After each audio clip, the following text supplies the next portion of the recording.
All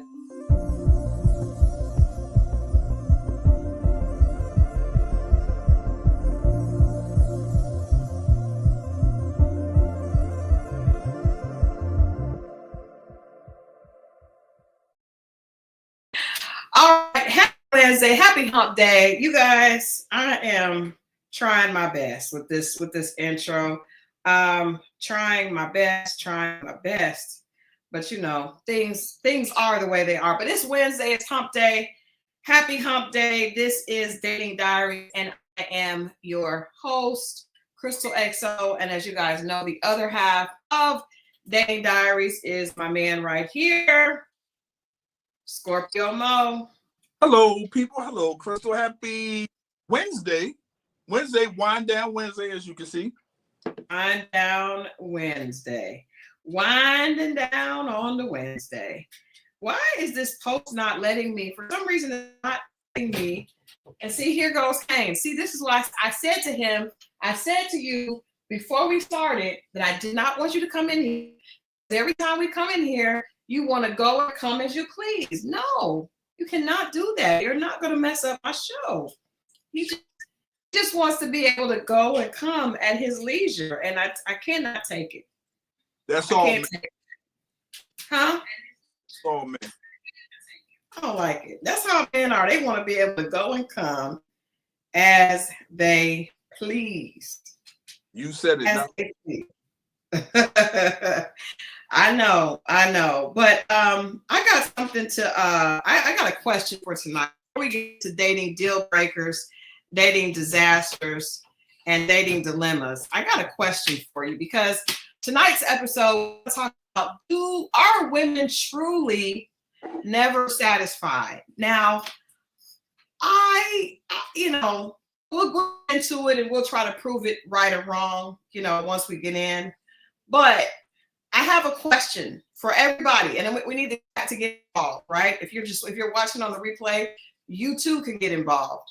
The question for tonight is: if you had $100,000, you cannot make any more, you will not make any less. All you are getting is $100,000 per year, period. Would you rather that $100,000 with a partner or without a partner? You're not going to get any additional funding. You're not going to get anything additional besides love. So if you had $100,000, period, that is the sum total of the financial resource that is for your family. Would you want that money to be just for you alone, or would you want that money to be for you and a significant other? All right. What say you, Scorpio Mo? What say you? Let's say me. Is it true love? Yes, but yes, it is true love, and it's also $100,000. Yeah. See, we ain't focused on the money. I can get the money, of course. See, okay, I just want to make sure I got everything straight. Nah, you okay. That part's established. We established it. Yes. Where's the Jew says is $100,000 to support the whole household? Yes, it is $100,000. Period. Well, here's the thing. It's just me and her. There's no child. $100,000 and true companionship, love, the love of my life forever, my soulmate. Yes. Okay. All right. Okay. I like it. You say yes. What about everybody else? What is everybody else saying? I see a few people saying with the partner. I see people saying with the partner. Let's be. Okay, so whereas the Jew says he would just want himself by himself. I get that. I get it. I could buy a partner for the weekend. I get it.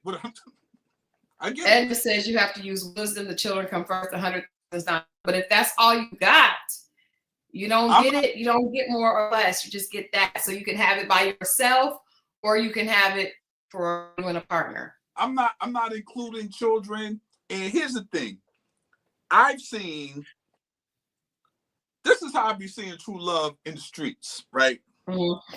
When I mean in the streets, I mean literally in the streets. You ever see a homeless couple? And I have several times. The dedication, Okay. because he get help. Services might not offer him help.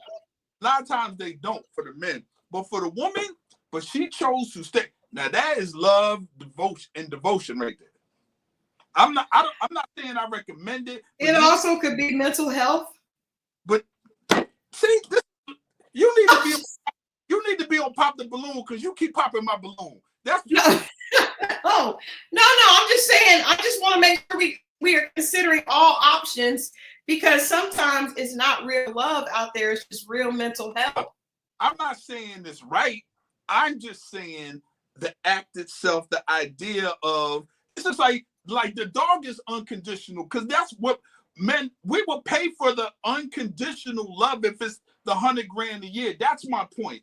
Like when you see a homeless man and the dog be walking with him. That is that's unconditional. Dogs. It is. Man, it is the reason why they. You know what's wrong with Facebook? You guys, please share this on Facebook, because I for some reason it's not on Facebook today. I'm not sure why. That's part of it. I'm not sure what happened to our Facebook feed.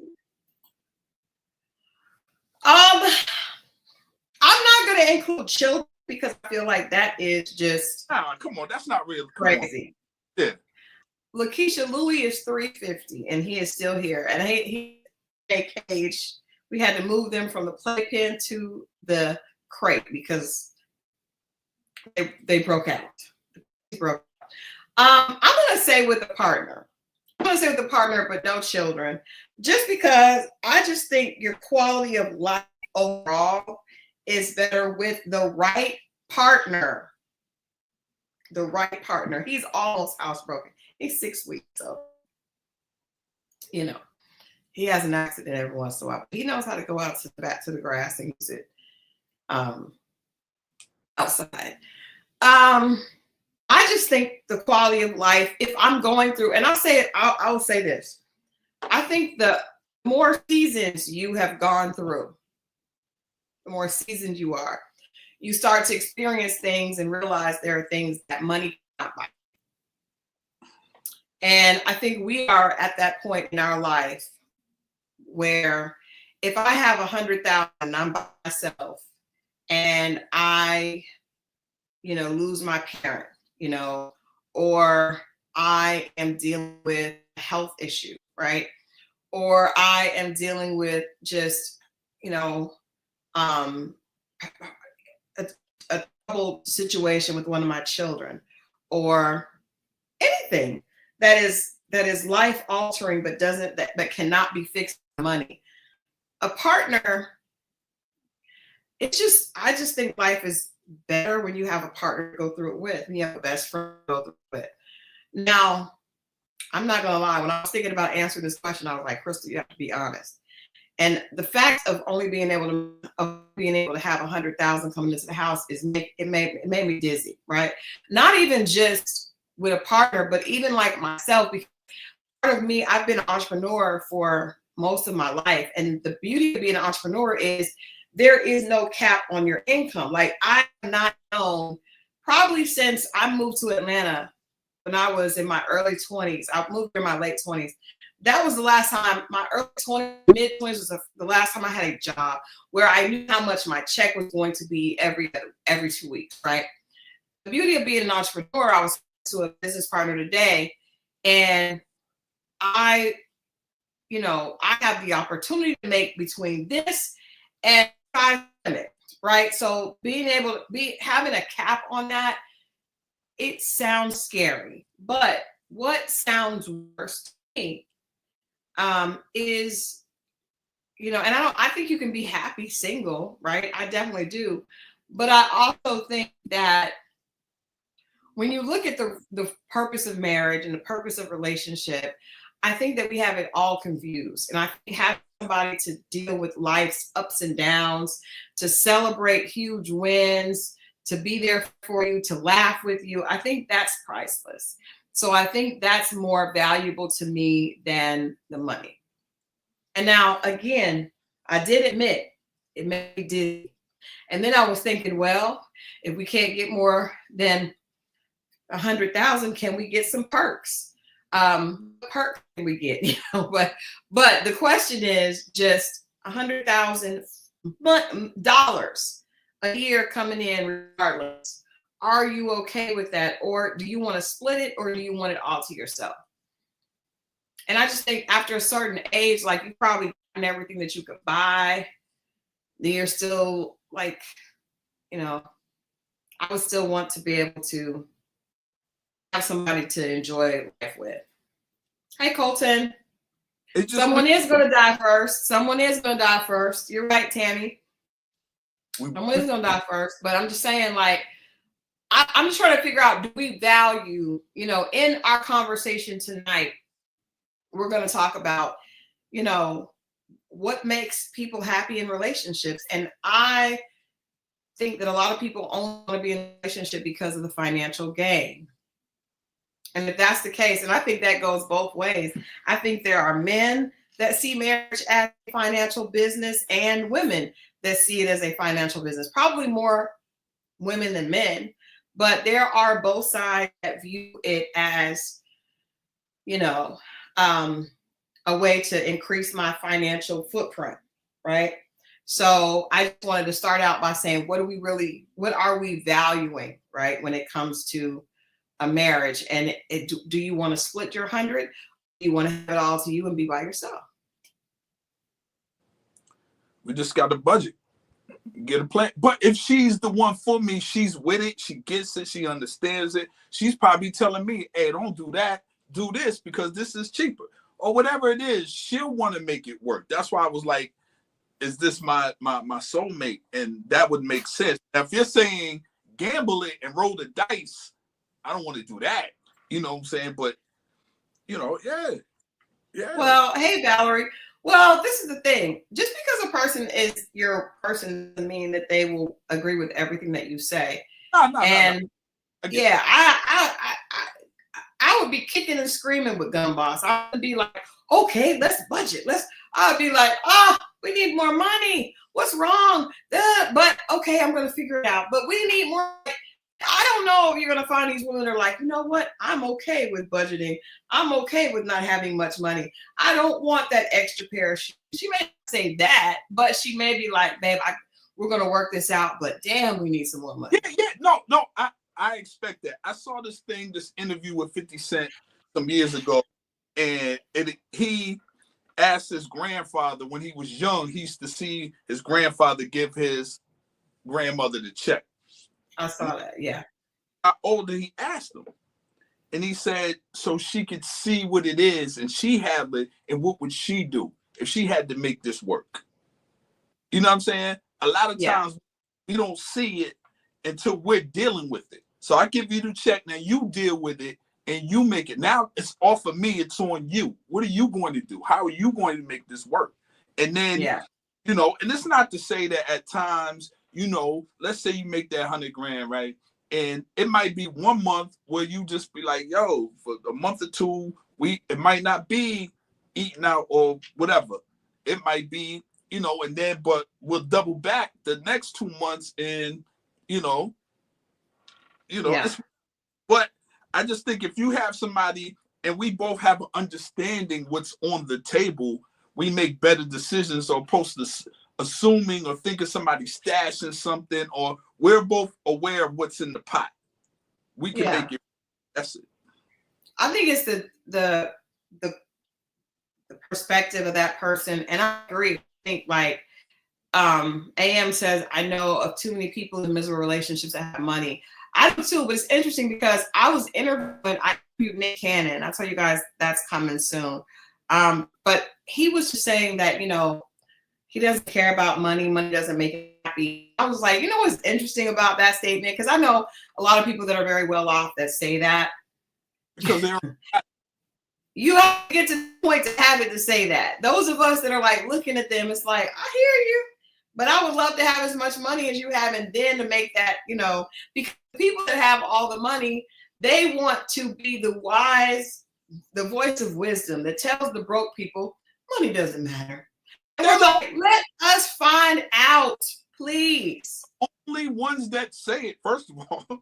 They are the only ones that say it because they're the only ones that know. But at the But same, you can't really, as much as I would love to say, you know what, I part of me has to be honest and say I still want to reach certain financial goals, right? Even though I'm aware from being around so many people that have it that that's not the end all be all. But I will say it makes things a lot more convenient. that's all I'm but saying. I don't think it gives you a better quality of partner. It doesn't necessarily attract, to me, money doesn't attract quality people. It usually attracts the opposite, which is strange. You're talking. Yeah. So let's do our dating disaster, deal breaker, or dilemma based on this topic, right? So I'll go first to kind of give you an idea.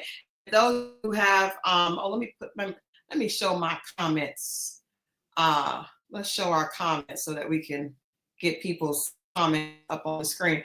I have dated very superficial men. And I think, we were talking a couple of weeks ago, or maybe even last week, just about, a good friend of mine that's called me and said that she initially did date a blue collar man, and now she is, and she's very happy. She's in the relationship of her life, right? I did not initially date blue collar men because I guess after going to college and being around most of the people I was around in college were college graduates. Before I moved to Atlanta and started working in entertainment, I was around a lot of people that were, college educated, and that was my circle. All friends.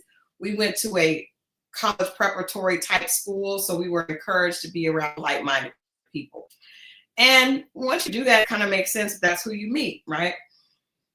So when I moved here, I was really I was looking for a corporate job. I worked corporate jobs in Tulsa, and I was looking for someone that was like that. So when I would meet people that were in that line of or field work, I would think that was a good option.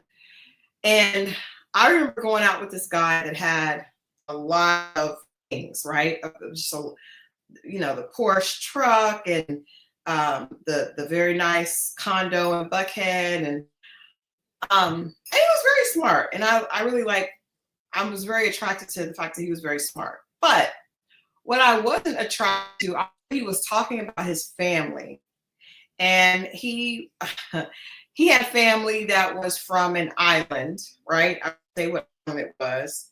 But he had family that was from an island. He said he was just like disgusted by his four cousins.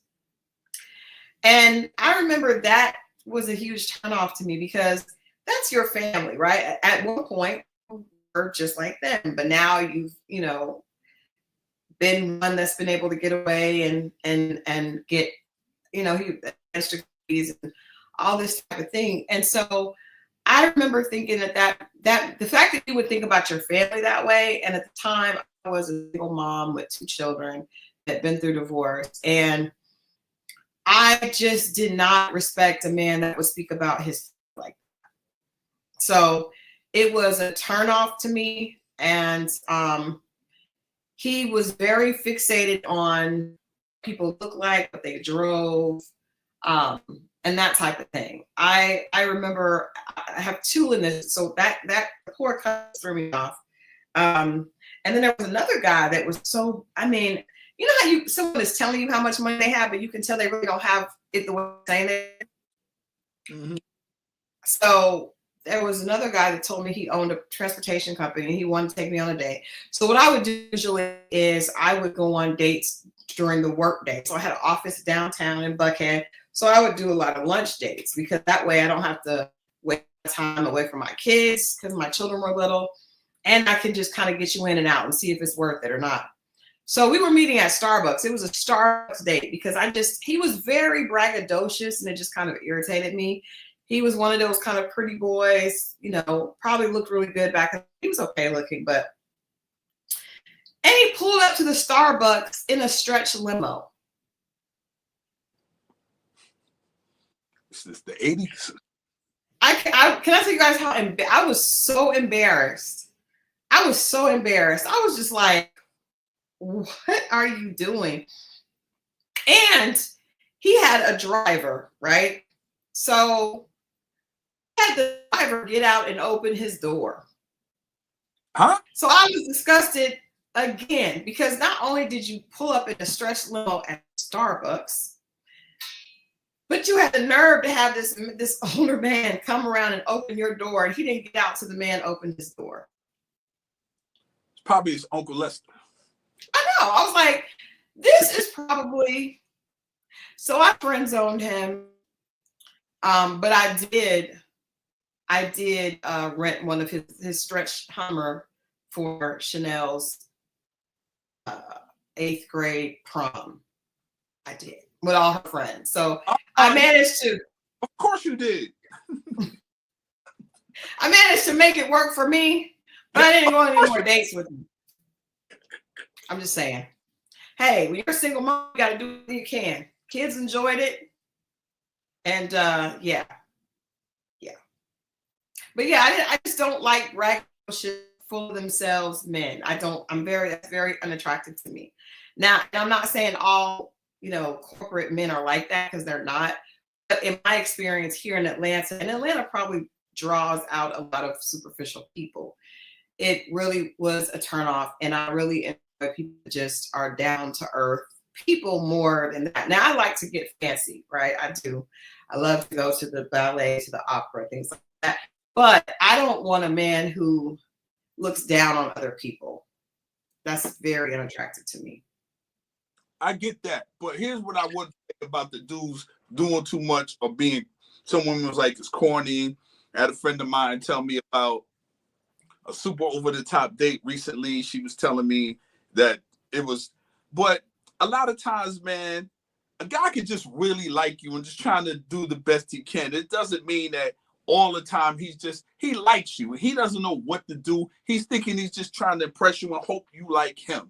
And we get it. Sometimes you be like, well, you ain't got to do all that. I don't know, but just like y'all see movies, we see movies. And we thinking this is the way to go. If no one schooled him, he's probably imitating something he saw or heard. And it doesn't mean that he's trying to buy you sometimes. It just means that he's trying to make a memorable impression and that he likes you. And maybe he doesn't know where to go, but he's just trying to do something different. So it's not all the time like, oh, it's corny, it's over the top, you're trying to impress me. Yeah, I am trying to impress you. I hope you like me. It's not all bad sometimes. I mean, I never did nothing like that. I'm just saying, but when I hear these stories, I be like, I get why he could be possibly doing it. Yeah, he is trying to impress. Are you telling me I should have given a pass to the limo guy? No. I'm not saying the limo. I'm just saying that was, but sometimes, and I don't know those times, but a guy just likes you and just wants to put his best foot forward or tries to impress. He's trying to impress me. Yes. Isn't that what he's supposed to? Hope you're impressed by my personality. Hope you're impressed by the things that I'm willing to offer you. Hope you're impressed that I like you. It's not I get that. I agree. I think what my dislike is not him trying to impress, but the way he's trying to do it. And I feel like it's bullshit. Like, I feel like you're trying to create a lie and create something that is not true. And because there are a lot of scammer people, right? So I feel like time you're talking about your money all the time, and I can just see the holes in it. Realistically, he had a transportation company, right? He had a couple of limos and a Hummer stretcher, and he probably got that gentleman was probably a family member or one of the guys that worked for him. He didn't have a big company, but he tried to make it look like this is just how he does all the time. Like, I'm more about, if he had been like, you know what, I wanted to impress, I'm fine. But when you're trying to make yourself look like you're bigger than you are, and then the flip side of that is you're going to end up really not, it's not real. That's what it was a flex. Thank you. And he was flexing. Starbucks? I was so embarrassed. I was just like, what is happening?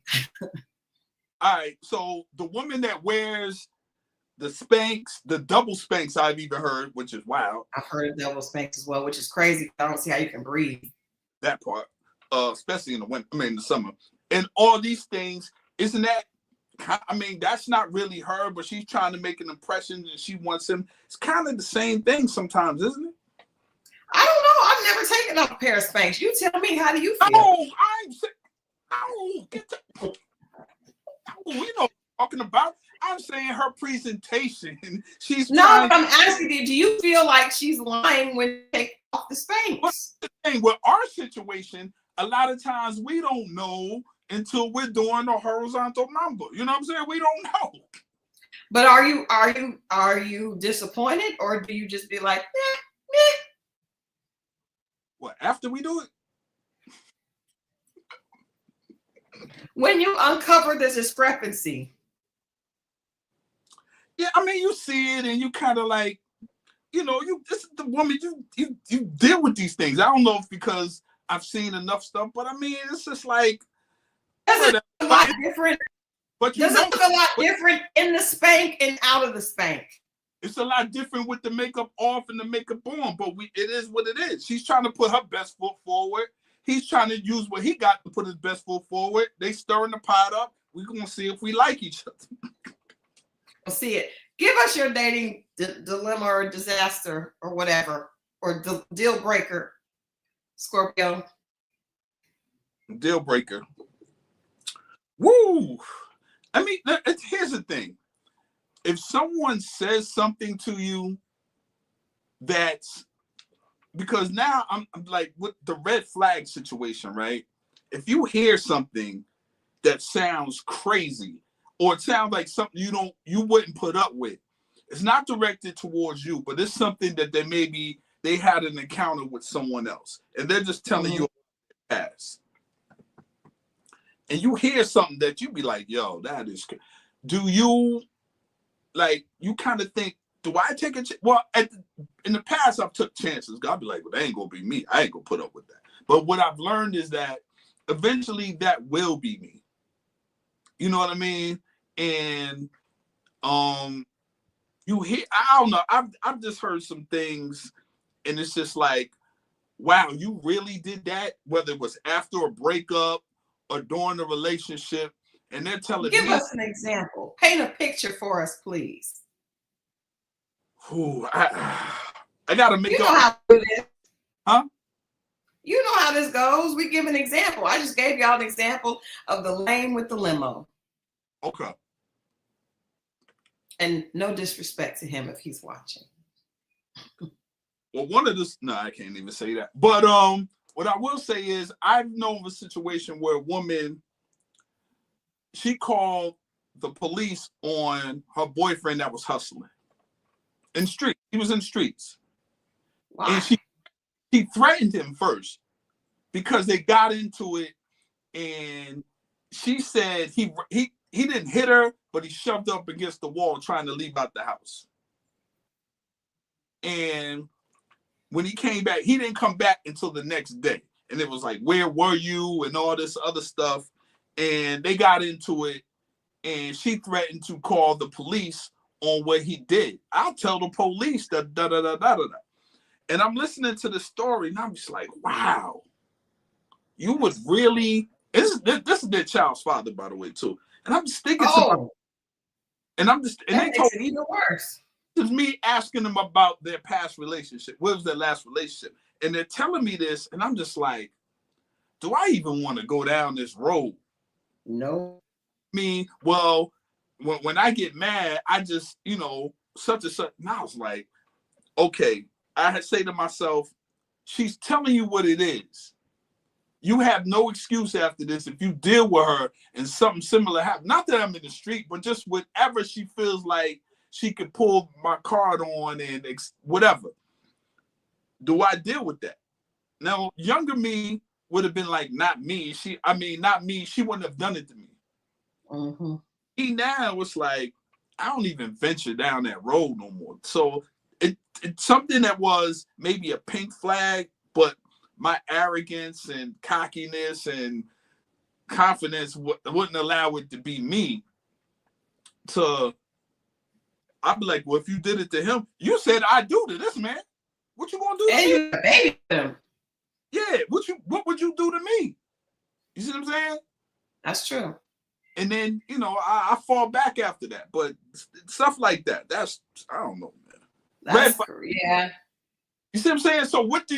You like everything is flowing good, and then you hear that, and then it's like, man, do I roll the dice or do I? Now I can't do it.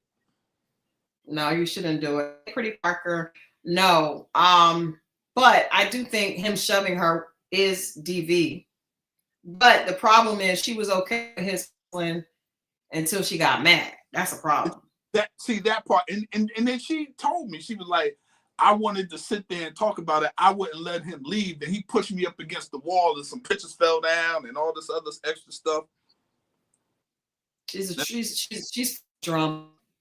That's what but hearing her, you don't hear none of that. I mean, you hear the story, but you don't think, and then you hear it, because I always ask what happened to the, if you don't mind me asking, how did the last relationship end?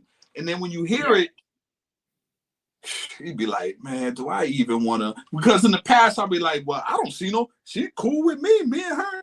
You knew one of the ladies. Well, it wasn't a violent situation. It was, I seen how she talked to the waiter. I seen how she talked to a mechanic. Yeah. And I was like, a couple of those.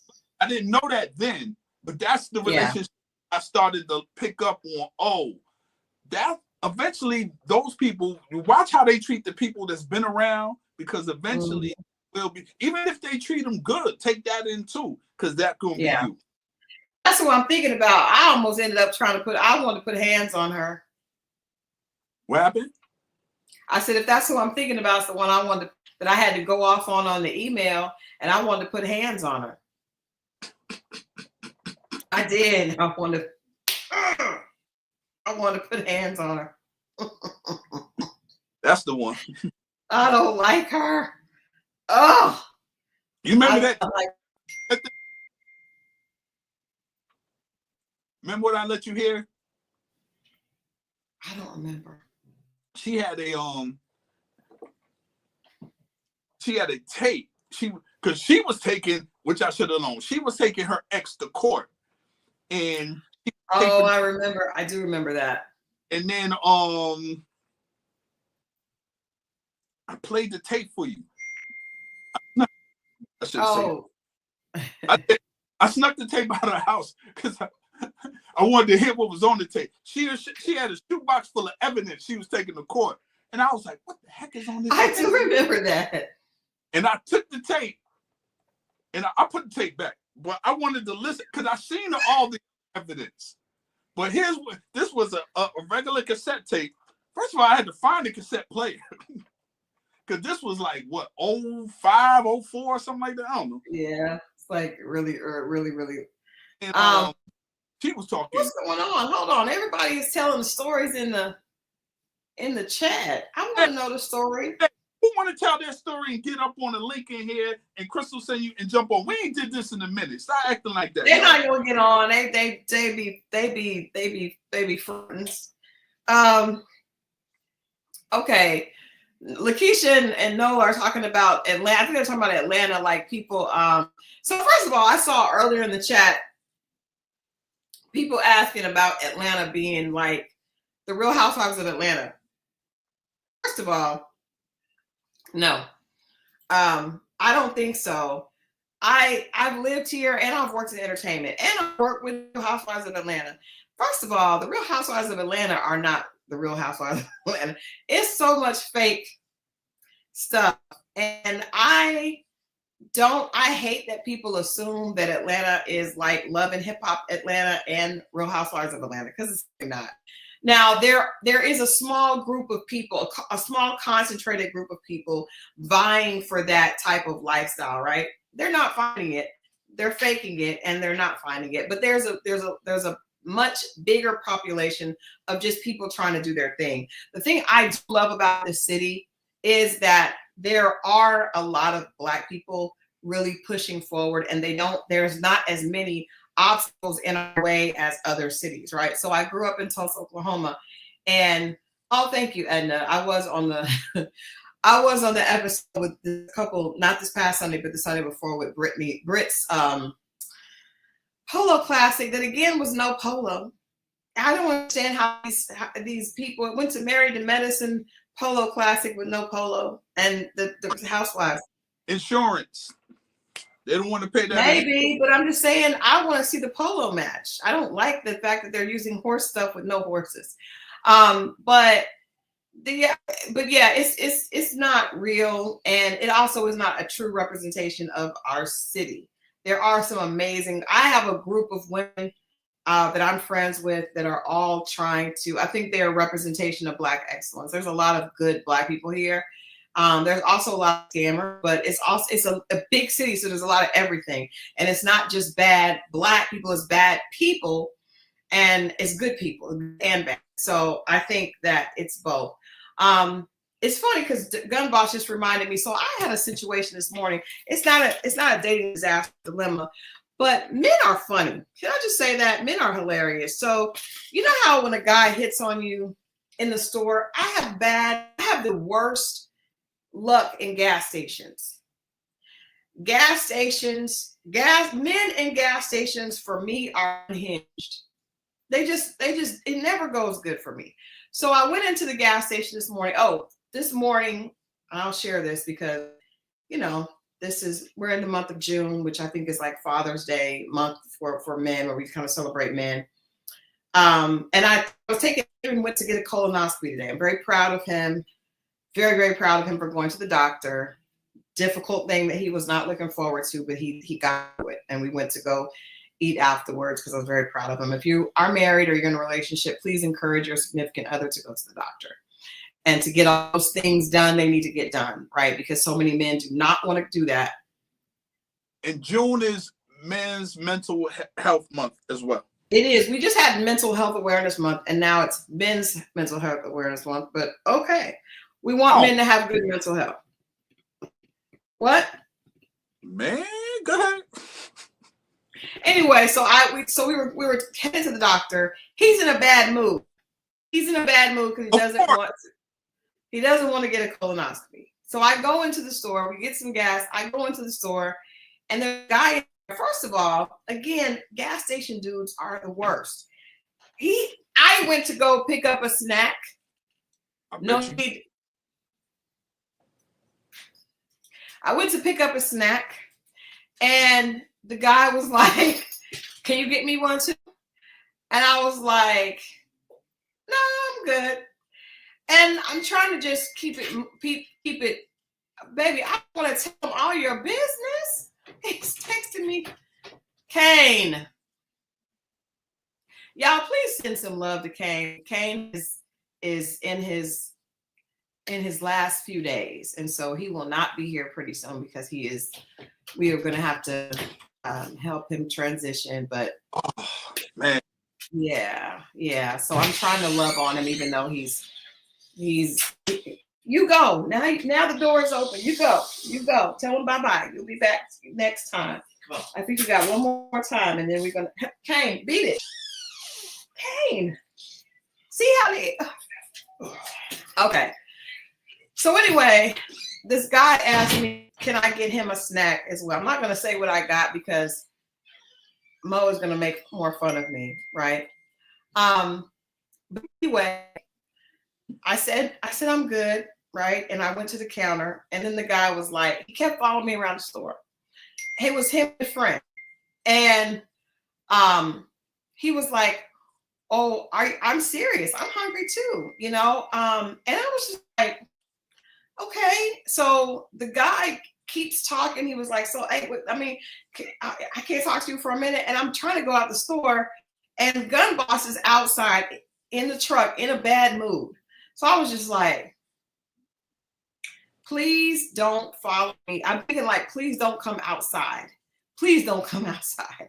Because these little construction guys, this person in the truck is nuts. He was already in a bad mood. It was just going to be bad. But he didn't I look back and he didn't follow me. He did follow me around the store, just bothering me. Why do men do that? I know you don't ever do that, but I'm telling you, men do some weird things. They just, first of all, why would you? I've had guys say, I'll pay for your gas or I'll pay for your snack, but I've never had one. They could have been sizing me up to rob me. They could have been. But just continue just to, so what? Now I've had them tell them I got a man. They're like, you can't have no friend. I mean, just very strange.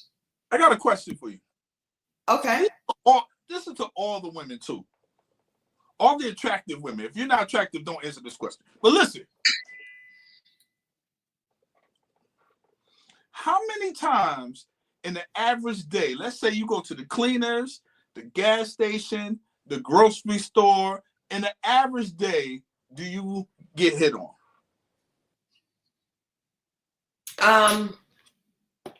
Keep it real. I will say this. I've noticed, ladies, over the last maybe 5 years, my numbers have slowed down a bit. Just a tad. At the height of your whatever. What come at on. The height? Oh, at the height, I was pulling them in. Oh, pulling them in. I was pulling them in. Now, things have slowed down as I have become more seasoned and potentially have gained a few more pounds. But they're in good places. They're in good places. No, but I mean, I think at least when you go out, you probably get hit on. When you go out, if you're because I used to have this one place, when I lived in Fayetteville, so I would stop at the gas station every time I go to the gas station, like clockwork. That's because there were construction guys there, So now it's a lot less, but I do remember those heyday years. Give me a number. Put the cheese on cracker. Give me a number. I would say at least 5 times a week. A week. Okay. At least once when you go out every day, right? Hey, twin. So at least when you go out Monday, Friday, at least 1 to 2 times a day. Okay.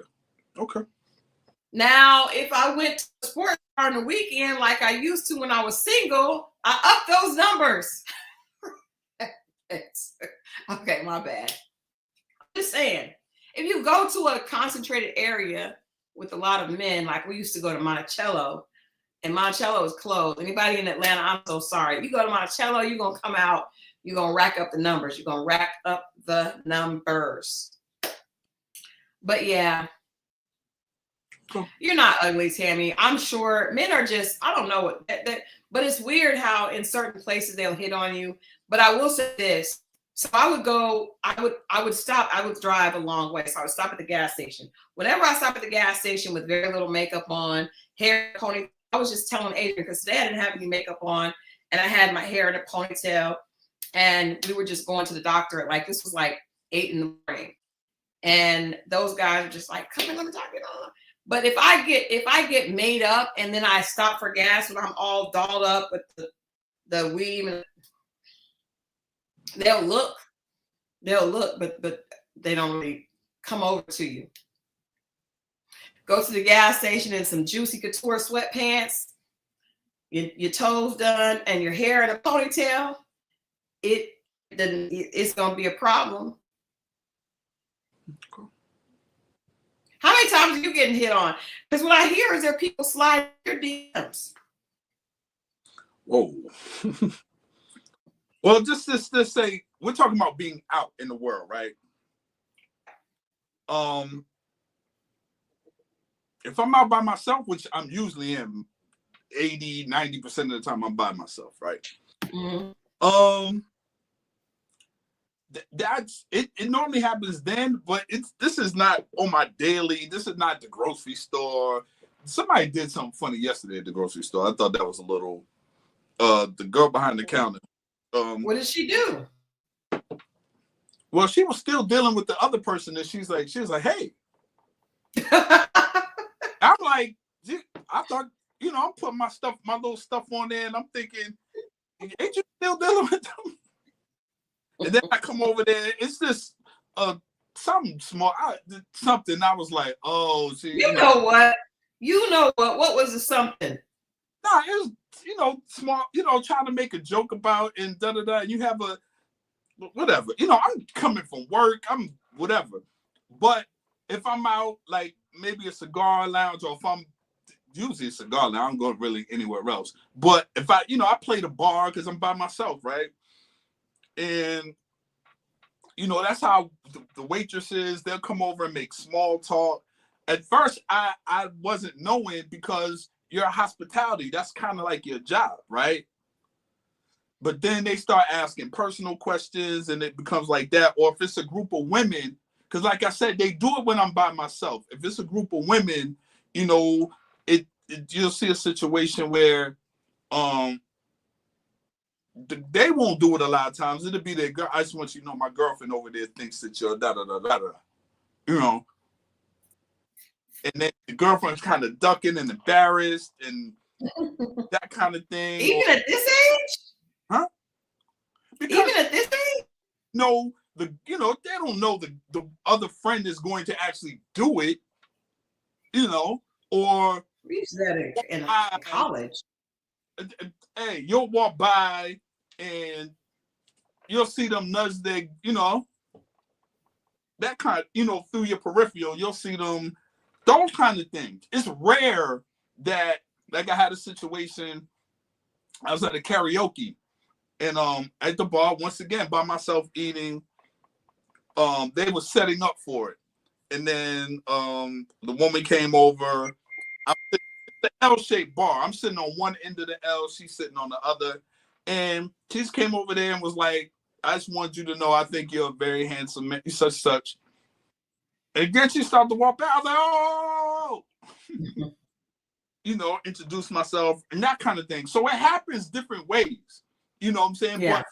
But for men, because women don't want to they're already embarrassed enough to do it, to build themselves up to do it, because they don't really like to approach men. But right.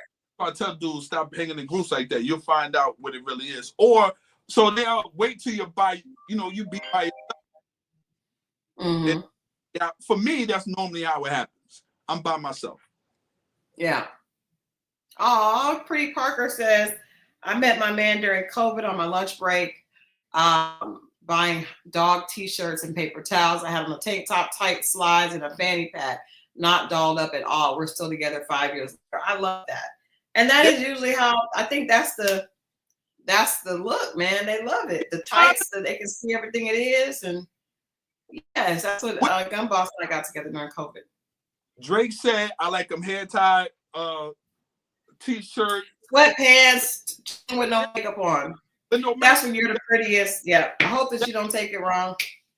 But we know everything is up from there, and that's a beautiful thing. We really do. Oh, Lakeisha, thank you. She says, I'm sorry, but I support from the shadows. I'm a very private person, and people are cruel on YouTube, so I don't feel comfortable talking and showing my face. We understand and we appreciate that. And trust me, they're mean to us as well. We just got thick skin. People say some crazy things on YouTube. But we appreciate that so much, Lakeisha. All right. So let's get into tonight's conversation. Tonight's discussion is, are women never satisfied? I'm going to play this clip, and we're talking about when it comes to relationships, right? We're not talking about period. We're talking about, are women difficult to satisfy in a relationship? If so, how? If not, then just not. So we're going to listen to this clip and then get into it. 40s. I know so many women that got divorced. When they tell me how they got divorced, Kodak, I swear to God, they all for the same reason. Why? I wanted more for my life, and he wasn't working hard enough. What's happening is that women are seeing other women and what they have, saying, I want that. And the I want that becomes, who's going to buy that? My daddy. And when I'm going to find one. So what happens is that now we're looking, I love women, bro. But I first of all, I left the streets for a while because I'm just like, they became predictable. You meet a chick, and all of a sudden, next thing you know, as soon as she knows. And like the next thing she knows, she want to ask you to pay her rent, and she's not even asking you, how did your day go? Yes. Thoughts on that? He was saying that basically 2 points in that clip. He said that basically women get divorced. A lot of times women are getting divorced because the man is not doing enough financially, which is why we kind of had that question earlier. He, you know, he's not, he doesn't want more for his life. He doesn't want this. He doesn't want that. I'm trying to go further. I do know a lot of women do divorce because of that, right? Oh, thank you, Haitian Empress. She says, "Hey, Christal and Mo, I would like to commend you on your insightful perspective regarding Charlie and Jared. I've never met your sheer disdain for Jared and his cowardice was appreciated." And yes, we did. Both of us had sheer disdain. I had sheer disdain for Charlie's foolishness as well. But yes, so in certain situations, it is financial, Nola. But it could just be like if he is ambitious or not. What did you hear when you heard that from a man's perspective? What did you hear listening to Ray? I hear that. I understand exactly what he's saying, and it's on different levels. It's on a higher tier. It's in the middle. It's on different levels, and I think you know, now it's even worse because social media is, we're able to see what everyone's doing. You know what I mean? They put it in our face. You know, sometimes on purpose, sometimes they're just showing their life and you're showing yours, and they might have what you perceive to be a better life. And you might even look better. And you feel like, well, if she got that, I know I can get. And then you turn around and you look at him. Then you look at the screen. Then you look at him. And then you be like, well, what are you doing wrong? It starts to be the blame on him. And what I would tell anybody is, I tell women more this than anything, because guys usually get it. When you meet a man, especially at a certain age, if he's not going to be any more than that, whatever he is, then ask yourself, would you accept that? Could you accept that for the rest of your life? Now, the same thing goes if he's ambitious. If he's ambitious, you understand what that is, and you understand he's going to get more. But if you don't see he desires more, and he comes home and he makes, I don't know, 40, 50,000, and he just plays the video game and he doesn't strive for anything more, then you know what you got. And you can't be mad at him because you see what it is. You can push, pull, and drag him to whatever you want. The ambitious man, you're not going to have to tell him to be ambitious. Right. He doesn't, you know, you're going to see it. He's going to try some things. He's going to fail some things. He's going to pick right back up. He's going to find something new. But he's going to be moving forward. He's going to find things to move forward. So ask yourself, meeting someone, if they don't get any better than this, any better than who they are right now, can you accept that? And I think the men have a problem with it get hurt is because you accepted me for who I was. And now that is not good enough. And I'm not saying she's wrong and he's wrong. I'm just saying just understand what we're both working with and figure it out. Yeah.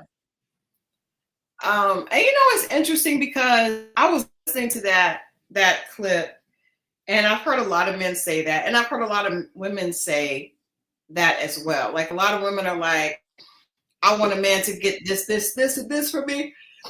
And I think for me, and I said this to you, and I see something that I want. I don't think I'm gonna get like that. The guy said, he was like, how am I gonna, I want my daddy to get it from me. First of all, I didn't have a dad, so I don't have that mentality, right? And I've never thought I wanted a man to buy it for me. I always thought, well, maybe I can figure out how to buy it myself. And I think I've always been a very ambitious person because of that. But I've never been the type of woman that said, I want a man to buy that for me. Like, my dream car is a G-Wagon. I'm not going to get one because they are ridiculously expensive for no reason. So I'm going to be smart and not get one. But I never thought, oh, I got to get a guy to buy me a G-Wagon. I always thought, I got to get enough money to buy myself a G-Wagon, you know? But work in a situation where, okay, I'm not going to get him to buy it, but if he frees me up on my other bills, then I could buy it. I never thought that. I'm weird. I just thought I can make enough money to buy my own. And I never, now I'm in a situation with someone that does free up, you know, me, period. But that's also taken time for me to get used to.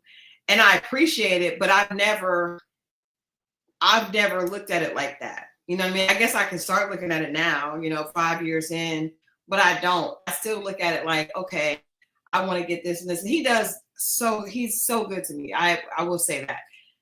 If I want something, I'll be thinking I'm gonna work for it, and he'll get it. You know what I mean? But I think that there are a lot of women that do think like that. And but the thing about it that is crazy,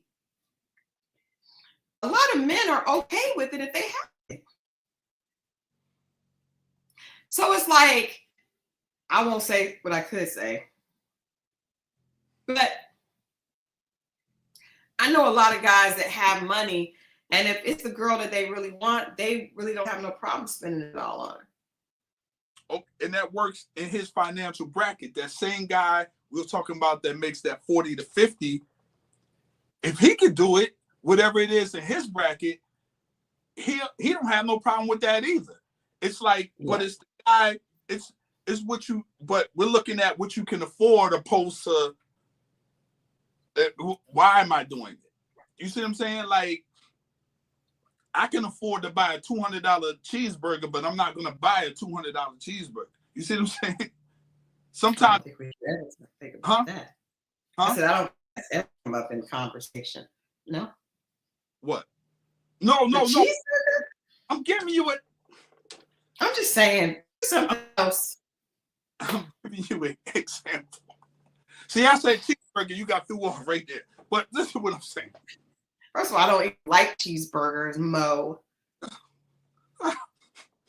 Not anymore, but okay. But listen, that's not the point. I don't like cheese. I don't eat cheese. Stop it. Oh, my bad. Regular. But anyway, you're messing me up.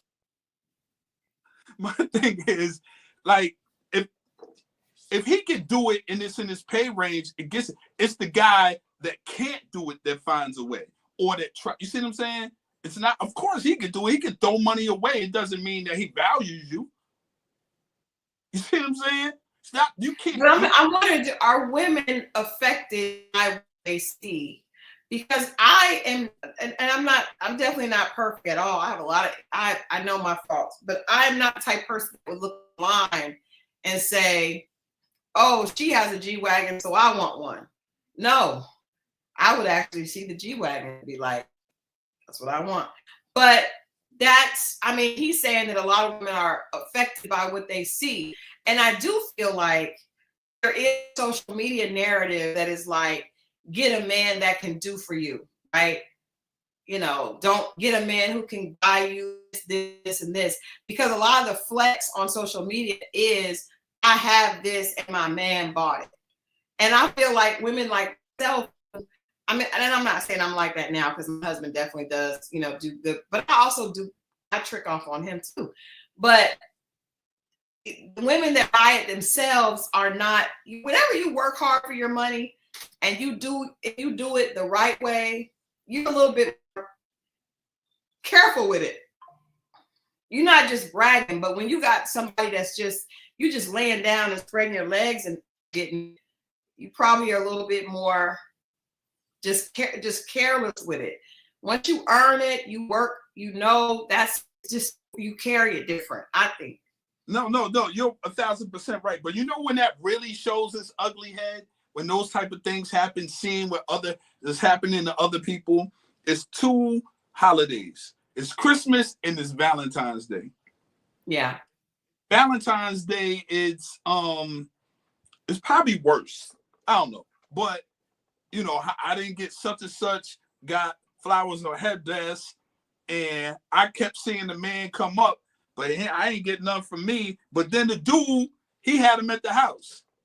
But on the way home, he had to hear that. I know some dudes, I'm speaking of, not to me, but a specific situation where that happened to somebody. And then when she came home, she felt bad, you know, but she wanted everyone at the job to see because they doing it. And it was like, well, I want that, but she had it. She just didn't have it for everyone to see. So maybe it's more about the or is it about you getting it? You see what I'm saying? Haitian Empress, our good friend, says the same applies to men. Black men are deeply affected by what they see, most often not applicable to them. For instance, they steadily talk about gold diggers, yet they have the lowest wealth. I don't think women, I think women take that too. It's not so much of, okay, well, you don't have no gold to dig. It's the concept of they only want to talk to these men. And this is a good guy. He's being ignored. Y'all come thinking about it. Well, he thinks I'm trying to, you don't have no money to get. No, that's not what they're saying. They're saying we're being overlooked by women who don't even care about these other men that want money. And you got, I guess I don't have a lot of empathy for them being overlooked. I think men overlook women that don't look the way they want them to. Fair. That's fair. You're 1,000% right. I'm not saying they're wrong. I'm just saying when they make the statement, it's always followed by, oh, well, you don't have no goals, so why are you? It's not about that. I'm just clarifying what it's about. I mean, if she don't like you, she ain't rocking with you. You can't make you can't make the woman like you. That's true. Now, once a woman is in a relationship, though, that's what I want to really focus on. Like, what I feel, I'm a big believer in, it's your responsibility to make yourself happy, because real life is not a rap video. It's not a rap video. And I think a lot of people are thinking, I'm gonna get in this relationship and it's gonna be like a rap video every day. Like, he comes along, scoops me up in his ride. You know, we out here stunting, looking good. What's the record with Fabulous and Neo? I'm a movement by myself, but it's a force when we're together. Like, they walking through the mall with theme music playing and they just throwing it in the bag. It's not really like that. And I feel like E-Money was out. It was for a short period of time, and then people started going to jail. But real life is not going to be all movie theatrics, right? And I have heard men say, I don't know because I don't date women, that a lot of women, if they want to be entertained. One of my friends says, what like kids, they want to be entertained, they want to be surprised. It's like, here you go, this is for you, this is that, and it. I'm telling you, it's another one that told me that. He said they're children. You know how you have to take a kid to McDonald's and then take them to the park and then take them to the ice capades, and then he was like, they need to be entertained. Because if it's just regular life, they are unhappy. That's the one half, and the other half is the puzzle. What puzzle? I don't even want to get into this, but the puzzle, they get bored easily on both ends. You know, if she got you, once she got you figured out or put the puzzle together, dog, they like mystery, it seems. They like the, predictability kills a lot of stuff. It seems they were saying that they were saying that as far as predictable life, real life is boring. I heard someone say that real life is really boring, and a lot of women don't like that. I'm gonna play another clip now. Before I play this clip, I don't want no trouble from you people, okay? This clip is from the late Kevin Samuels, but you gotta listen to what he's saying and not get triggered, because I know some of y'all are going to be ready to get triggered, but I'm going to ask you very nicely, chat, XO family, intelligent, intellectual women and men of the XO family, to listen what the brother was saying and in this particular clip, and then let's talk about this afterwards. I don't know trouble, y'all. Listen to what this man is saying. Somebody all over again, and it doesn't sound like y'all had anything really major. It sounds as we don't have a community or a culture that supports marriage. Because if you'd have came around a bunch of married people and a community that supports marriage, people would have told you, girl, you better go back home and work this out. And people would have told him, man, you better go on back home and fix this. Right. Versus get out here and live your best life. That ain't what I'm going to tell you. I'm going to tell you, put your family back together. Because ain't shit out here. I'm out here. Ain't shit out here. Right. Venereal diseases, crazy shit. Fix your family. If it's not anything that's majorly domestic, rampant infidelity. So basically, I remember watching it when it first happened. That lady was just saying that they just grew apart and nothing bad happened, but she was just wondering, you know, should she get a divorce? And he basically told her, no, it didn't make any sense. There was not cheating. There was not disrespect. There was not DV. We had just grown apart. And I agree. He did speak right. I want to also reference this as an example. So you guys know this is Tia Mowry.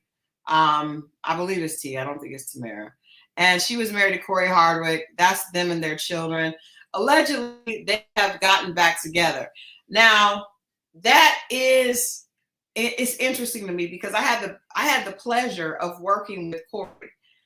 This is while they were married before they split, right? A few years. This is when he did a movie, and he was here doing press, so I had a chance to do some press with him, and I was so impressed with him because he, was very, was a pretty popular actor, but he really just talks about his wife and his family. He told me how they met, talked about it, but it wasn't from a point of bragging. It was just from a point of being just real. When they met, he didn't have much. He was struggling. He came from a very different family than she did. He was riding the bus. They met when they were really, really young, when they were both on set doing a project together. And she got to know him and they ended up getting together. He really, really, really talked about being in love with his family. So when I later heard, a few years later, heard they were splitting up, I was hurt because I was like, wow, he was such a good brother. And very rarely have I worked with actors and we're doing press runs or we're doing events, going different places, and they're talking about their family. Most of the time, they're not.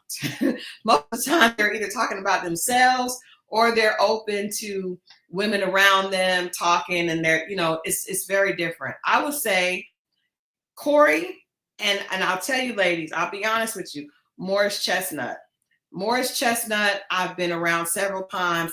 His publicist and I were very good friends at one point. And she said, Christal, I have been with him just as long as you've been with Chili and T-Boz, and I've never seen him do anything inappropriate. Stand-up guy, very, very nice. Because some men, you could tell that they're going to cheat because they can't be around women at all. Like, they cannot be around women. But he's around, he's able to laugh, joke, but keep everything very professional. He's never in the club, goes home, enjoys his family. Same thing with Corey. So when they got separated and then divorced, and it made it clear that there was no infidelity, it was just they grew apart. They're very different. He came from a very rough background. She came from a very privileged background, right? And so split up, and then she started talking about trying to date. She was out here trying to date. Come to find out, she shared on her show that he was her first. So she had probably got to the point where she started thinking that the grass was greener. Allegedly, the two have gotten back together, and I hope they really have. It just begs the point sometimes, are we feeling like a relationship and our life should be as exciting as a movie or a television show where there's all these ups and downs and excitement? And the reality is, life is a good, healthy relationship is pretty boring. It's pretty nuanced. It's not nuanced. It's just pretty much you and him working together. You may have highs and lows based on what happens with your family and what's happening around you, but there aren't these huge toxic shards. You know what I mean? That's not real and really in real life. And if you're having a problem, a lot of times I think we have to do work on ourselves as opposed to work on the relationship. Mo? I saw this thing earlier, probably been Sunday or Monday, where it was like most people get about 65% of what they want.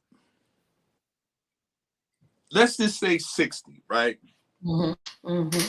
Now, what happens is you feel like you deserve the other 40, or someone else, co-worker, someone you meet somewhere, strike a conversation with, they have that 40. Mm-hmm.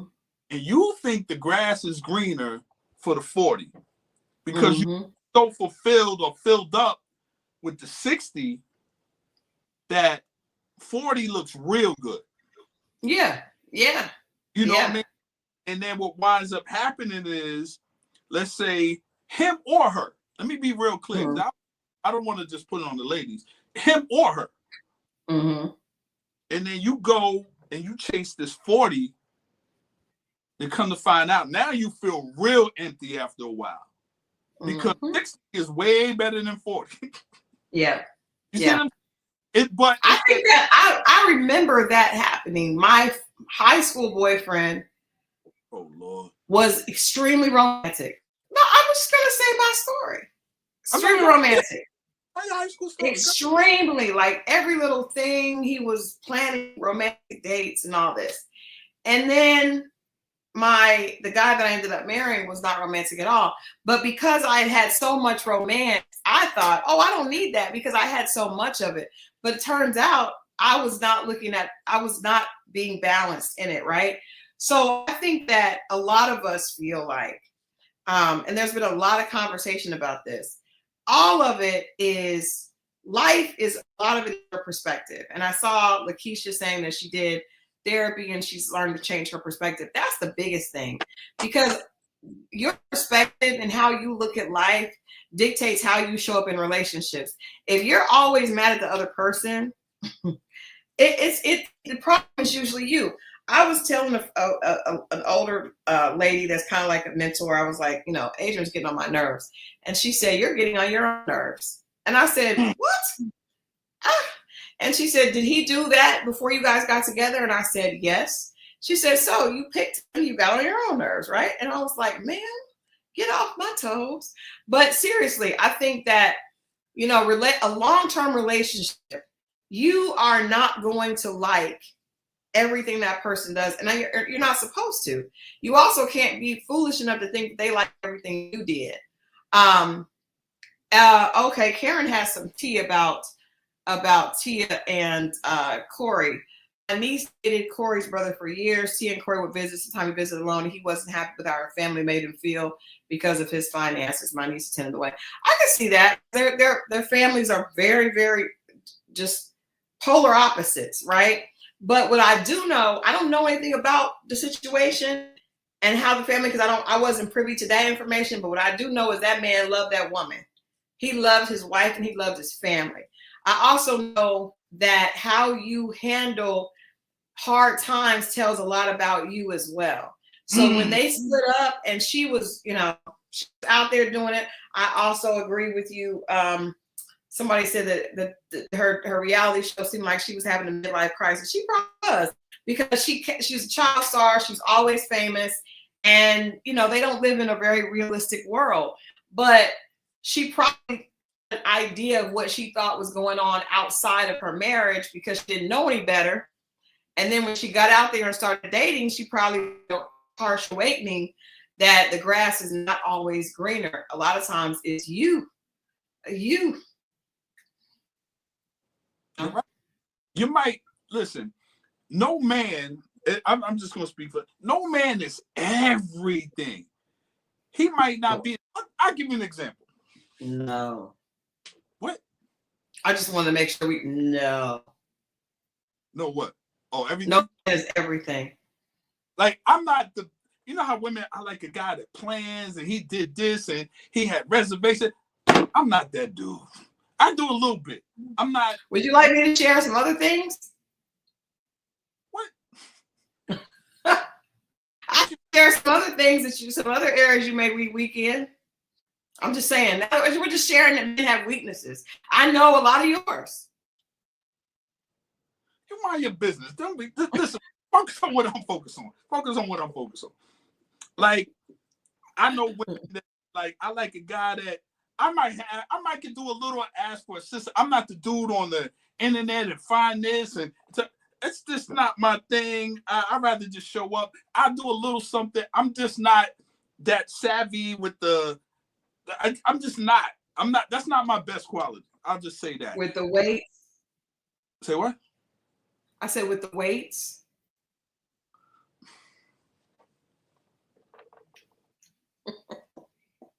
You know, I'm about to call you. But you kept on coming for me early on with the snacks, Mo. I'm about to call your mom and text her and tell her when we get off to slap shit out. That's what I'm gonna do. And let me get back to this. You're messing this up. Now, that don't mean that I'm not a good man. That doesn't mean I wasn't thinking about you. That doesn't mean I don't want to do anything with you. You know what I'm saying? I'm just not one of those dudes, you know, I could do it with assistance, but then you'll get mad that I got assistance. So now I gotta lie and say I did it. You see what I'm saying? It's a well, your assistance has been me. I can help. You know, like you see the dudes who you'll see on social media, and a woman will see this and be like, he planned this and he did this, he did the balloons in the hotel room and all that. And I'm not the best at that. It don't mean I don't want to. I'm just not. Well, with TikTok, Google, and YouTube, you don't really have excuse not to do those things. I mean, I'm just saying, if you really want to do it, I feel like you can. What with TikTok, YouTube, and Google? I might be able to do one of those things or two, but then she'd be like, you got this off TikTok. I'm trying. I think you can do it. I think you can do it. I think you can do it. I think you can. But at least you know that is one of your areas. Other stuff. I'll send you edible arrangements at your job, and I can do the one step. Once it starts to get to 2 and 3, I get frustrated.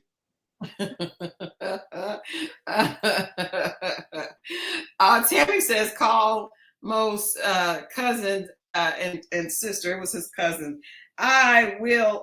We have to have them come back on. I do think that we need Green to come back because we were trying. I always try to help him with the planning. He doesn't always listen. I'm not that good at it. I'm the worst with flowers. It never works. I'm just trying. Here we go with this. But you always bring up the past. I'll be like, dude, let it go. No, I'm saying, like, we all have. Why can't that be one of my weaknesses, but have strength in other areas? I can't do that and be good in bed and do. I'm already good at some things. I can't be good at planning. First of all, the fact that you tried to slip that in was very lame. You caught that. The fact, yeah, we all caught it. It was a slow throw. It was a slow toss. It was a slow. I gotta put my best stuff out there too. Be quiet. It was a slow toss. We all got it, Mo. Yeah. I don't know. I don't know. And this is what I will say. I don't want to get into this, but I do think it's so weird. Most men think they're good in bed, and I don't think that you guys have a point of reference. Okay. Just because you get any complaints is not proof. Coming back. No complaints. Okay, women don't complain. Coming back a lot of times. That is not. Women go back to horrible things. I mean, we just see a court case playing out where a woman was going back to abuse.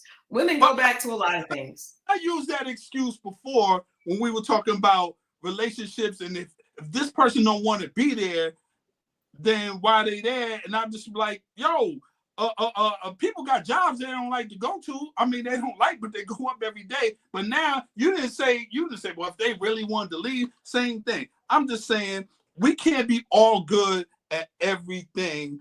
And no man is 100% good on everything. And you got to pick. Yeah, and women either. You're right. I mean, I'm giving you a hard time, but I don't think anybody. But the 60 and 40 thing, I just thought was interesting. I was like, yo, I've seen people leave people for 40% of what they wasn't getting, and come to find out the 40% wasn't even worth it. I've seen that too. But I will say this, ladies, and you guys know I'm always pro feminist, but or pro female, but I will say more women have a fantasy version of relationships and men have more of a realistic version. Now, I don't like their reality. Men are more in reality. I don't like what their reality is because a lot of them feel like they just want to do whatever they do and they're not going to stop. Like I have a girlfriend that's been married for even a year. She got married in August and the gentleman was cheating and had been cheating for the entire time of being together. And I think he just felt like he was going to keep cheating. He wasn't going to change his lifestyle. But he was realistic about it, where she thought, she didn't know that he was cheating, but she was just in kind of la-la land, thinking that he was like this amazing person. So I think that's why I think women are more apt to be open to falling in love on TV, because women are more, we're just more hopeful. Men are more realistic, I believe. Now, Haitian Empress says men stay in the Lululand. How so? Give me an example of what you mean by that. Because I just feel like men are a lot more realistic, with that. And Lakeisha, you can believe that if that's what you choose to believe, that is your reality. You know it's reality. What did she say? She says she believes you're good in bed. That's why your women start acting crazy. Hello. I just let you have it because you. No women believe in Disney fairy tales. They say we do, but they're the main ones. You fictional sitcoms like Martin and Cosby as relationship coach. I don't know that. I don't know about that. I don't think men. I've never seen men do that. A man, I ain't never heard that, so I don't. Yeah. Now, men can be living a lie, as in like they're going to keep lying to the woman. But I think women create a fantasy that men are not. You know what men fantasize in the bedroom? They think that all that stuff on them tapes and whatever else can go on with that's what it is. If we're talking that, men are fantasize and want to live out that. Yeah. Yeah, I do think men do keep fantasies when it comes to the bed. I think that's why a lot of men, their complaint is, well, she don't do this, this, and this. It's like, sir, what I'm not doing is working a 10-hour day, coming home and cooking, taking care of kids, and then being Janet Jack me in the bedroom. Sir. That part. You're right. That's ridiculous. You're right. You're right. Okay, Lakeisha says she has a crush on Mo for over a year, along with all the other ladies in these chats. Okay. Well, you know what, Lakeisha? We're going to let you be a part of For the Love of Mo. We're going to start this next week. Next week, we're going to start For the Love of Mo in the chat. I will ask Breen to come back on next week, and we're going to see if Breen can tell us what type of woman she believes Mo needs, and we're going to try to figure out what that is, and we're going to allow the chat to help us as well. I don't want to be on BLK trying to talk to these women and then lying about them. But we want to say, what do you guys think Mo need after listening to him for the last year and a half, all of that? Yes. I figured out something else. Like, for instance, a woman wants to go out dancing. She likes to dance. Guess what? Okay. I can't dance. No, you cannot. You have to say that. Well, I mean, you just have the pigeon toes is coming in, and I have 2 left feet. I got a little 2-step that I could barely do, but it's sufficient enough. It's been working for 30 years. But once again, we all can't do everything. No, we cannot. We cannot. We cannot. You said Mo needs a woman with clean hearing aids. That was a bare minimum. You got a wig that don't stick. Let's start there. Let's work You on said the bottom. I need a woman whose weave, wig, or whatever that piece in the front don't smell like every food she was cooking for the last month in our house. How about that? What about the kind that you don't see the Cleo braids from under the back? No, but I sure enough feel them when I put my hand right here when they lay on my chest. It's lumpy. Yes, I do. And I don't mind that. But I don't want to be lumpy and it also smell like food. Yikes. Okay, I'll hate from the shadows. Well, Lakeisha, that's not it. You could be the one. You just never know. I don't think he's knock-kneed, but he definitely is pigeon-toed. I'm pigeon-toed. I said I don't think he's knock-kneed, but he's definitely pigeon-toed. Toes from the pigeon. All right. So let's ready to wrap up today. We will be back. And I need some questions for Joshua and his mother, Charlize. They're going to come back to the channel and do another interview. But before that, I want to ask people, what do you guys think? So we're talking about the For the Love of Mo, and do you think that we could? Someone asked how many people in the chat have crushes on Mo. Would Mo date a bald-headed woman? Yup. You would? Yeah. I'm not a short hair, long hair, but you like short hair. I don't know about what about bald like you, like both of y'all in there shaving it. Years ago, there was when the underground was popping. That's how long ago it was in Atlanta. I saw this bald head woman, boy. I was trying to catch up to her. Man, there was the sexiest thing. Like, sex appeal comes in different packages, ladies. Don't think it's like this. It feels like it now, and it even might be this cookie cutter thing, and only men think that is sex. We find different things sexy in different women, whether the eyes, it could be the build. I get that, but it's just something each man has in him that's drawn to a woman, and you just never know. So feel confident of who you are, and come out your best self, and you're gonna draw what's attracted to you. I really believe. Because this woman was clean as I was, and she was. But for a split second, I just think, man, people would have so much jokes if we was out. But I wouldn't care. I wouldn't care. I know I would, but hey.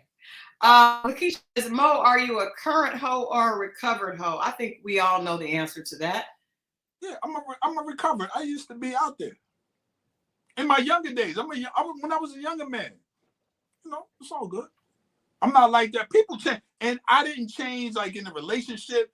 I changed, and I really believe women as well. You could be out there, but what I don't believe if you change when you're monkey branching. I don't believe that. You need to have a grace. Huh? You said what? You know how you monkey branch from one person to another? You know how monkey swings? They have monkey bars. You hold on to one bar, you grab another, you never let go and have any space.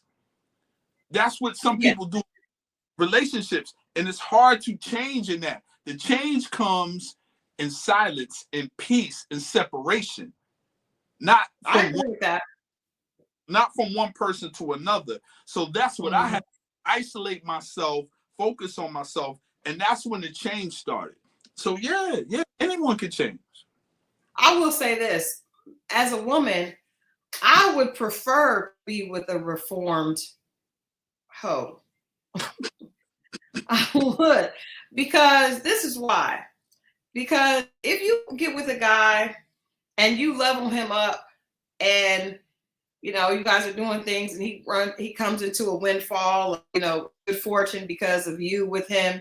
That's what the Bible says. That a man that has a wife has favor. So your favor comes. He's not used to attracting women. Can I tell you, like a man who has never had it, when he gets it, and at the worst place to be is in his 40s, and he's never got a lot of women, and all of a sudden he starts looking good. He got a different swag because you're making him feel good. That is ridiculous. That's ridiculous. They start acting like it's like somebody that's a person that's been ugly, an ugly duckling. They just turn into a swan. And then in their 40s, now they're trying to get all that they did get back then. It's bad. And I think that works for women. I don't think that everybody needs to be a hoe, but I think everybody needs to get out of their system what they have in it. So if you have a propensity to want this or that, you need to experience it before you get with your person. But I know somebody like Mo, and even my husband now, they could really appreciate a real relationship. Now, let me ask you, Mo, because I do worry about men sometimes being bored. And I was listening to like Kevin Samuels clip, but then also like Ice Cube had one where he was talking about how he stayed married to his wife all these years.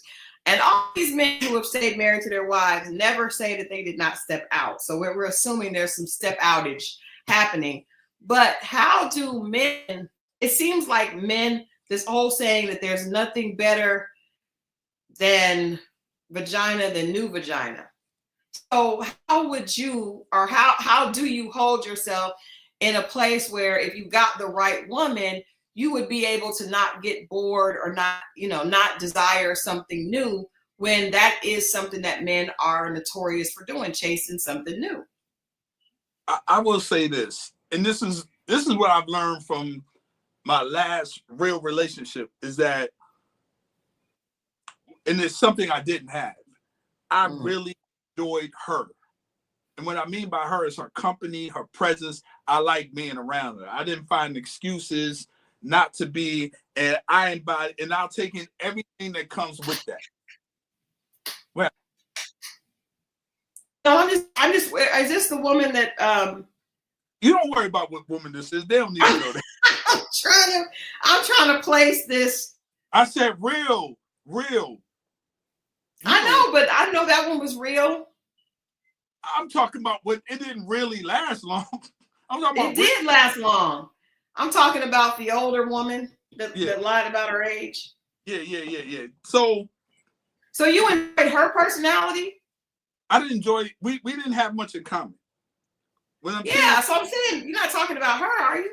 I am talking about her. Catch out the So back. You didn't have much in common, but you enjoyed her?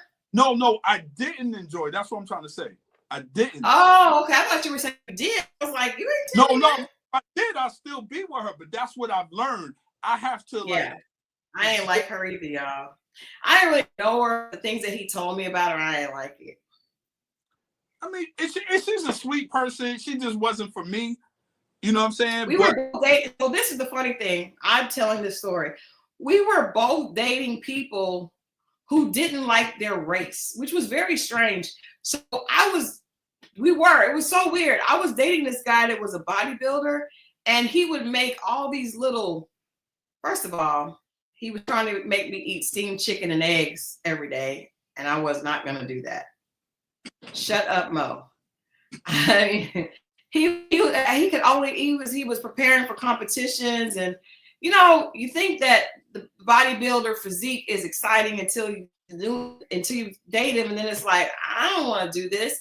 And then he was trying to make me lose 20 pounds with the chicken and eggs and all that. But he was very condescending towards other Black people and very bougie. Again, finance guy, very, very well off, but very I did not like his personality. And the funny thing was, Mo was dating someone who also wasn't comfortable. And the weird thing is, to be in Atlanta and not be comfortable with your culture is wild. This was during the Mike Brown stuff, and every weekend it seemed like something was happening, and we would have about it. And she saw a lot of justification in all the cases, and not a lot, but all the cases she saw justification on against Black people. I remember me and her were looking. It was just a lot of stuff that I seen. But it's funny because we were both dating people that were the same in that regard. We even talked about introducing. Yeah, because he was just he ended up being married though. It's a long story. It was weird. He ended up being married, and his wife was a doctor. But you told that story on here before. Yeah, but I didn't know I didn't tell that he was very anti his own people. And the crazy thing was, he was very much an African American. He was, probably one of the darkest guys I dated. Dark skin, beautiful physical exterior. And I do like men with muscles. I don't know, we're talking about we don't like the hard body man. I like a hard body man. I think that men should be hard, not soft. If a man is soft, there's a problem. I don't like it. But yeah, he hated himself. And I couldn't do it. But I thought to myself, because he would ask about my children. He wanted to beat my children. And I was like, I would never have a Black man who was not open to being himself around my son. I ain't like it.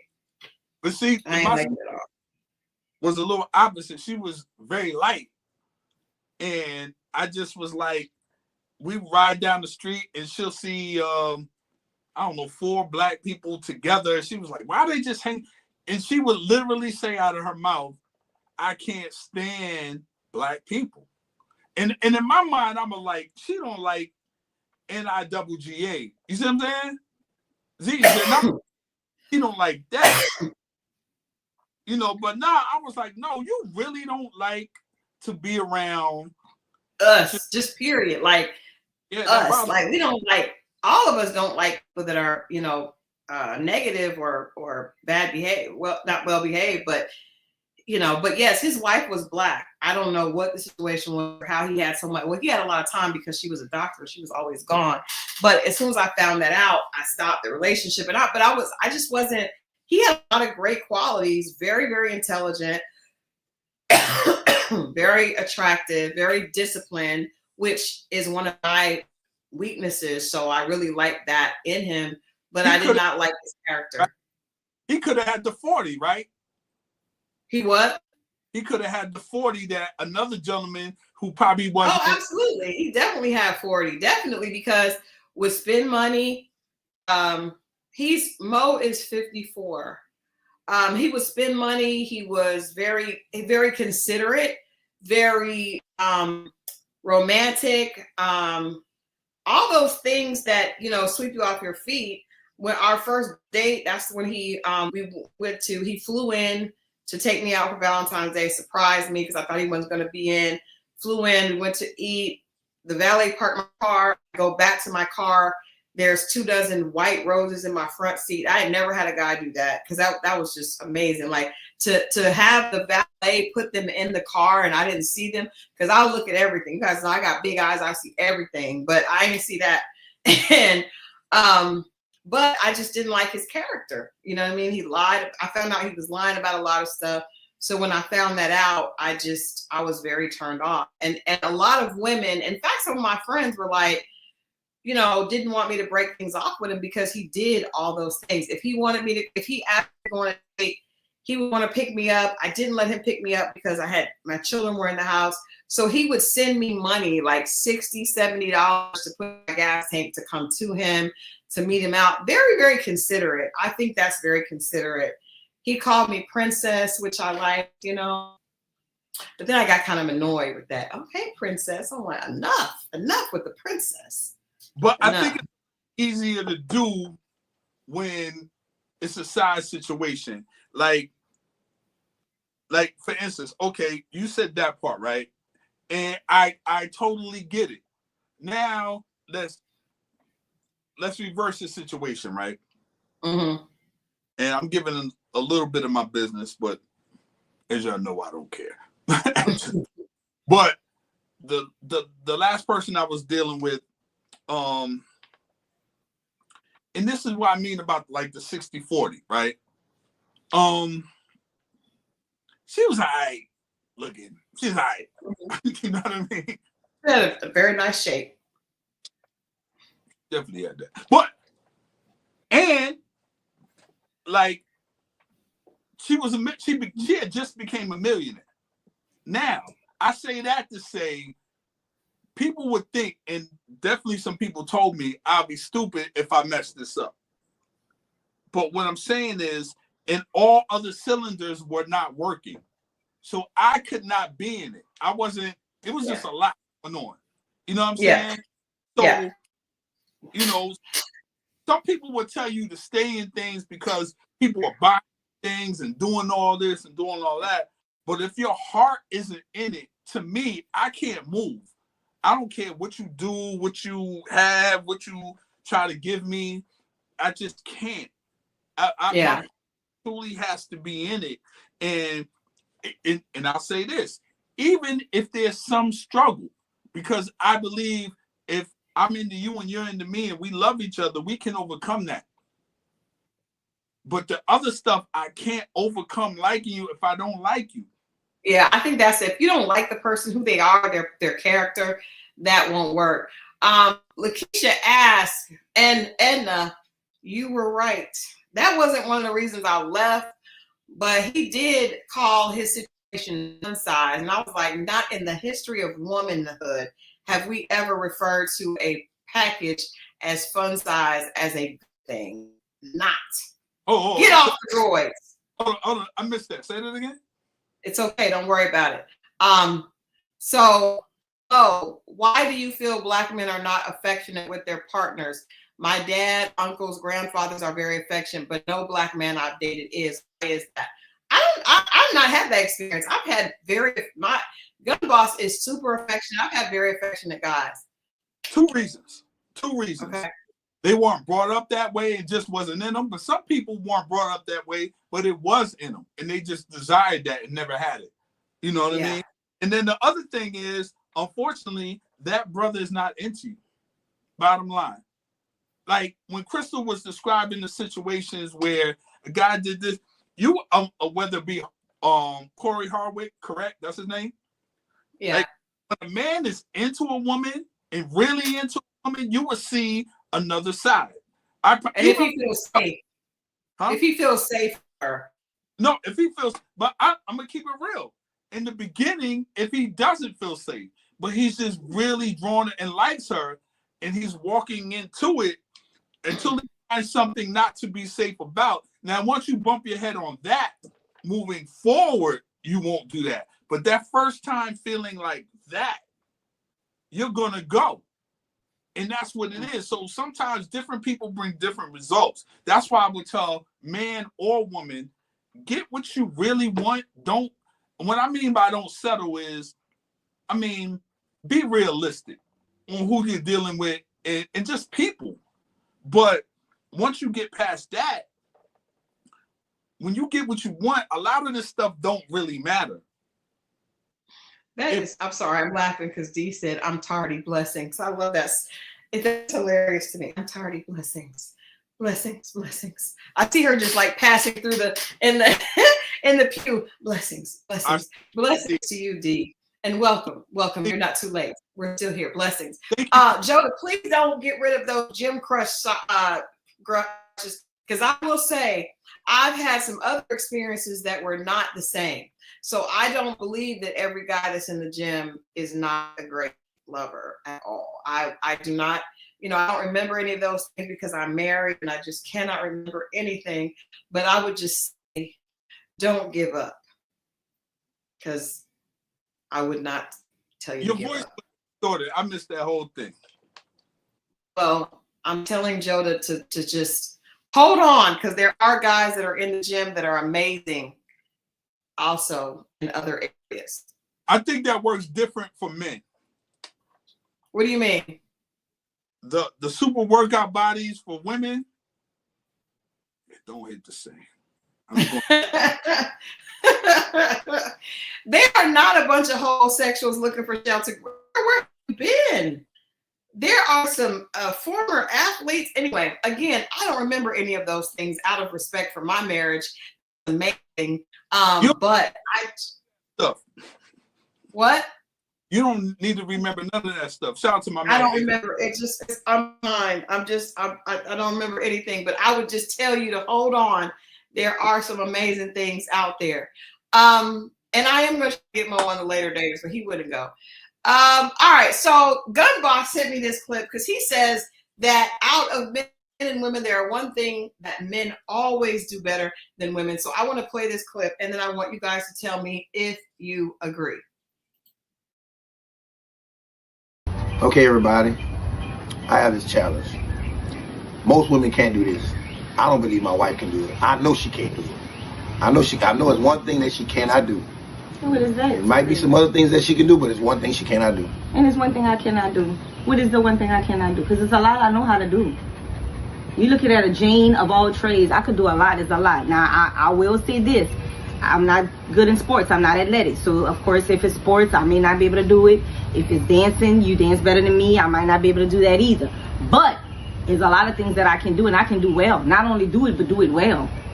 So what is it that I can do? What's the challenge? I bet you I can do it. And I'm probably going to do it better than you. Matter of fact, I know I'm going to probably do it better than you. What is it? What is the challenge? I could cross my legs.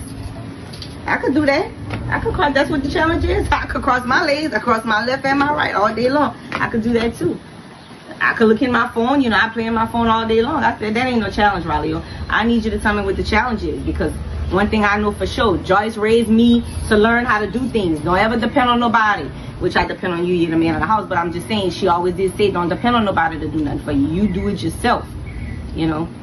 And I'm a quick learner, so I can watch you do something and I can mimic it quick. So what is it? What's the challenge? Because I bet you I'm going to do it. Okay, everybody. Okay.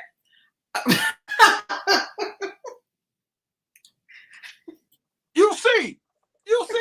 It was an accident sideways. It was an accident that it was sideways. Gun Boss sent it to me. I thought he straightened it out. That is not even true. Whatever. Pretty Parker said men think women can't be quiet. Do you think that women can't be quiet, Mo? I don't, but what I do know is once they hear something that they don't like, they can't be quiet. Yes, Keisha says most black women treat black men like they hate them, and it irritates the F out of me.